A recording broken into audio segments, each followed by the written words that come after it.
These 8 simple steps are exactly what it's going to take for you to become not just a freelancer in 2024, but a successful one. You see, the freelance marketplace is like going shopping on Black Friday. Super crowded with competition in literally every direction. And just to give you some stats, Upwork right now apparently has 18 million freelancers. How many of them are actually active though is completely unclear, and Fiverr.com is in the region of 400,000.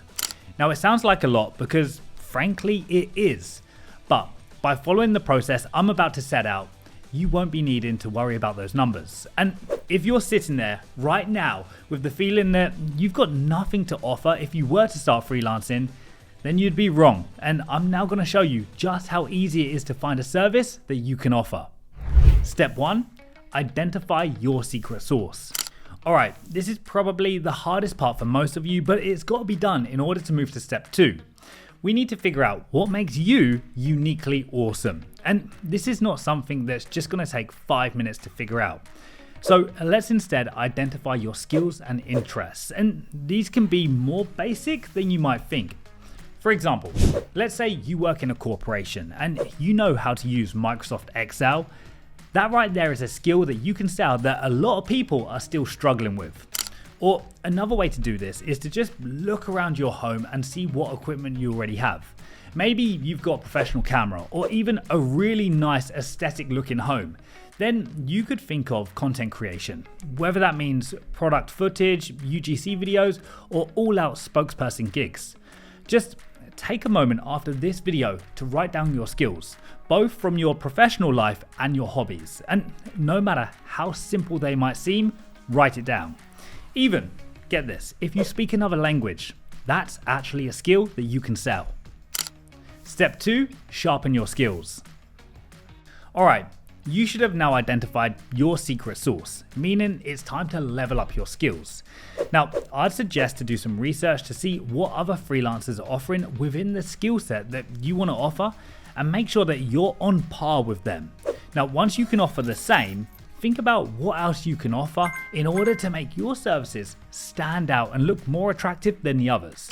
And of course, to improve your skills, just use the internet. You can literally learn pretty much anything within a couple of hours of being online.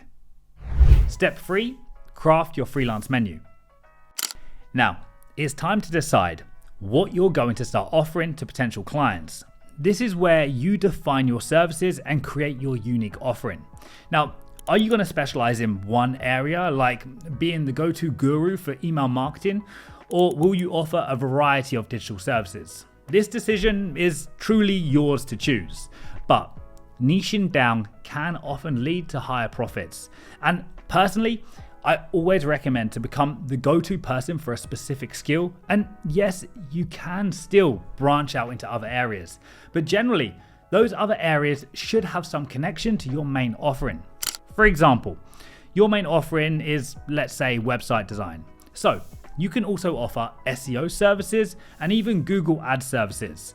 But if you decide to go in a bit of a different direction and let's say social media, now that might be a little bit too broad from your current services. Step 4, set your prices without selling yourself short. Alright, this is the hard part, especially when you're just starting out. Pricing yourself too high and you'll struggle to convince clients to buy your service, especially with no track record to show. Price yourself too low and you'll end up dealing with a lot of difficult clients. So, see what other freelancers are charging for similar services and try to price yourself somewhere just below them. Of course, once you start gaining clients, then definitely go ahead and increase your prices. Because pricing should always really reflect the quality of your work and the value that you can bring to your clients. But unfortunately, if you're new to freelancing, you have to go a little bit lower than what you'd like to. Step 5, build your showcase. In the freelance world, your portfolio is literally your storefront. It's where potential clients window shop before deciding to buy. And believe me, this is super important to have. So it's time to create one. Now, how in-depth you go with a portfolio is completely up to you. Of course, I'd always recommend a dedicated website portfolio, but that does take time and could actually cost you some money. Instead, you could have your work on a Google Drive that you share with potential clients. Or if it's video content, then even a YouTube channel. And to be honest, that's exactly what I had for the first couple of years when I first started. So anything that's really easy for the client to access and view is exactly what you want to be using. And if you are just starting out and you don't have any client work to show, that's actually not a problem. But you will need to create some sample projects so that clients can actually just see what it is you're capable of. Step 6, join the freelance marketplaces. Now you've got the first 5 steps sorted. It's time to put yourself out there. And freelance marketplaces like Upwork and Fiverr are probably by far the best option to get started. But, and I feel like I've said but many times already in this video, depending on the service that you want to offer, either Upwork or Fiverr will be better suited for you. Sometimes both, but rarely. Now, if you want, you can drop your service that you want to offer down in the comments and I'll reply telling you which one that you should be using.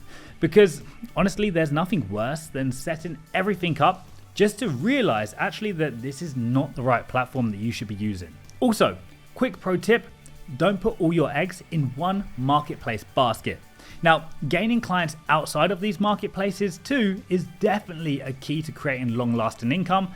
Plus, you don't have to worry about the high commissions these platforms will be charging you. Step 7, the art of communication. Okay, if you thought it was all over, then you'd be wrong. Now, you've got your skill, you're good at what you do, and you're marketing yourself right. But now, you need to learn how to talk to a client when they contact you. You need to be able to convince potential clients that you're the person their project needs, and a great proposal is necessary. So, take the time to research each client and customize your proposal to their specific needs. Don't go in with a price straight away. That is a big no-no. Show them that you understand their problem and have the perfect solution. And remember, confidence is key. If you don't believe in yourself and the prices that you're giving them, why should they? Step 8, deliver excellence every single time. All right, the final step. Imagine you've now landed your first client. Now, here comes the real work. In the freelance world, your reputation is pretty much everything. Each project is an opportunity to create a repeat customer who recommends you to others. So, especially at the beginning, go above and beyond. Meet deadlines and communicate clearly. Now, if you can offer a little value-added extra, then that's even better. But remember, a happy client is more likely to become a repeat customer and refer you to their friends. So, how are you feeling? Ready to start freelancing? Well, listen, I know it's a lot to take in and it's not something that you can just go out and start doing in the next 5 minutes. But if you dedicate a little bit more of your time to this and really put in the effort, because guys, that is what it takes. It does take effort. You'll honestly be surprised. And I promise you that you'll be surprised where you'll be in 30 days from now.